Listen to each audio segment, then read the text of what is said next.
आता तुम्ही तुमच्या हातात जे पाकिट दिसते ते तुम्हाला कुठे मिळालं? मेळाव्याला गेलेलो गोंदावलेला. किती तारखेला? 28 तारखेला. गुलाबाच्या फुलाला थोडं घातलं आणि वांग्याला घातलं. घालायच्या आधीची परिस्थिती काय होती? हे फुल साईडला असं करपटल्यासारखं आहे. बाकीची पानं बाकीचे पण पाण्याचा रोग आल्यासारखीच होती अशीच. अशी वर पण असं. किती दिवस झाले टाकून? त्याला एक आठवड्याच्या वर झालं. 9 ते 10 दिवस झाले. म्हणजे 10 दिवस झाले टाकून. हा. तर काय बदल झाला? फुल हे असं येतच नव्हतं. हे असं साईडला असं करपटल्यासारखे यायचे. फुल बघितलं तर एकदम जबरदस्त फुल आहे, बरोबर. सगळेच फ्रेश आले. आणि पानाची कॅनोपी बघा बघा, म्हणजे त्याचा कलर बघा, पानांचा कलर बघा, म्हणजे किती हेल्दी झाड झाले आहे नाही, बरोबर ना? हो.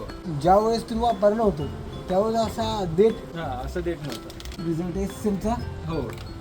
दिसला. किती दिवसात? 10 दिवसात. हा गुलाब किती दिवसात होता? हे लावून 25 दिवस आणलं त्यावेळेला एवढंच होतं.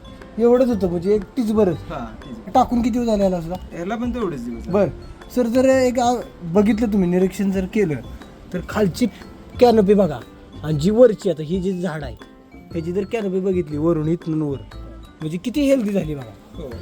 म्हणजे जे 10 दिवसात जे रिझल्ट आला तो वरच्या पानाने किती दाखवतो. खालचं पाना बदल आहे आणि वरचं पान जर बघितलं तर बघा एकदम काळोखी आणि वरची सगळीच पानं फ्रेश आहेत आणि त्याला कळी सुद्धा आली. म्हणजे ह्याला सुद्धा चांगला रिझल्ट तुम्हाला मिळाला 10 दिवसात. हा. बरं.